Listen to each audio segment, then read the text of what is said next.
കൊല്ലം കൊട്ടിയത്ത് വീട്ടിലേക്ക് സാധനങ്ങൾ വാങ്ങിക്കൊടുത്തില്ല എന്ന വൈരാഗ്യത്തിൽ സഹോദരങ്ങളെ ക്രൂരമായി ആക്രമിച്ച തഴുത്തല സ്വദേശി രഞ്ജിത്തിനെ കൊട്ടിയം പോലീസ് പിടികൂടി. പുതുച്ചിറ സ്വദേശികളായ സഹോദരങ്ങളായ അഖിൽ, അക്ഷയ് എന്നിവരെയാണ് രഞ്ജിത്ത് ക്രൂരമായി മർദ്ദിച്ചത്. മർദ്ദിക്കുന്ന ദൃശ്യങ്ങൾ മറ്റൊരാളെ കൊണ്ട് രഞ്ജിത്ത് വീഡിയോ എടുപ്പിക്കുകയും ചെയ്തു. സഹോദരങ്ങളുടെ രക്ഷിതാക്കൾ പോലീസിന് പരാതി നൽകി. രഞ്ജിത്ത് നേരത്തെയും കാപ്പ കേസിൽ ജയിൽവാസം അനുഭവിച്ചിട്ടുള്ള ആളാണ്. CA പ്രദീപിന്റെ നിർദ്ദേശപ്രകാരം SI നിതിൻ നളന്റെ നേതൃത്വത്തിലുള്ള പോലീസ് സംഘമാണ് ഇയാളെ അറസ്റ്റ് ചെയ്തത്. മെഡിക്കൽ പരിശോധനയ്ക്ക് ശേഷം കോടതിയിൽ ഹാജരാക്കിയ പ്രതിയെ റിമാൻഡ് ചെയ്തു.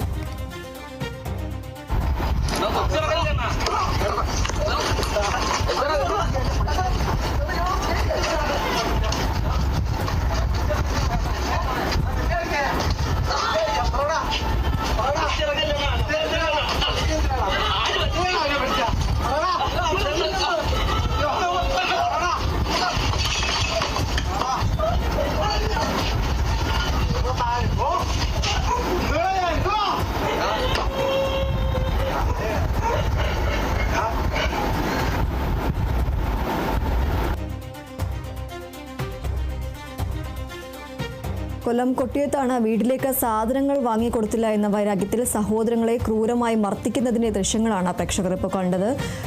തഴുത്തല സ്വദേശിയായ രഞ്ജിത്തിനെയാണ് ഈ ഒരു കേസിൽ കൊട്ടിയം പോലീസ് പിടികൂടിയിരിക്കുന്നത്. പുതുച്ചിറ സ്വദേശികളായ സഹോദരങ്ങളായ അഖിൽ, അക്ഷയ് എന്നിവരെയാണ് രഞ്ജിത്ത് ക്രൂരമായി മർദ്ദിച്ചത്. മർദ്ദിക്കുന്ന ദൃശ്യങ്ങൾ മറ്റൊരാളെ കൊണ്ട് രഞ്ജിത്ത് വീഡിയോ എടുപ്പിക്കുകയും ചെയ്തു. സഹോദരങ്ങളുടെ രക്ഷിതാക്കൾ പോലീസിന് പരാതി നൽകിയിരുന്നു.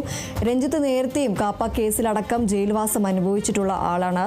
CA പ്രദീപിന്റെ നിർദ്ദേശപ്രകാരം SI ആയ നിതിൻ നളന്റെ നേതൃത്വത്തിലുള്ള പോലീസ് സംഘമാണ് ഇയാളെ അറസ്റ്റ് ചെയ്തത്. മെഡിക്കൽ പരിശോധനയ്ക്ക് ശേഷം കോടതിയിൽ ഹാജരാക്കിയ പ്രതിയെ റിമാൻഡ് ചെയ്തു.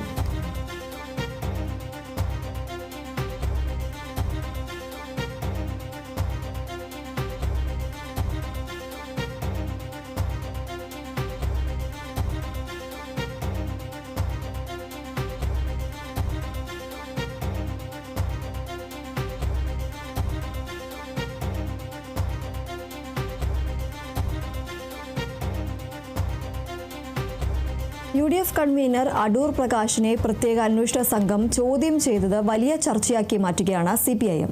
സ്വർണ്ണപ്പാളി വിവാദത്തിൽ പ്രതിരോധത്തിലായ CPIM മേഖലാ ജാഥകളിലും ഈ വിഷയം ചർച്ചയാക്കുകയാണ്.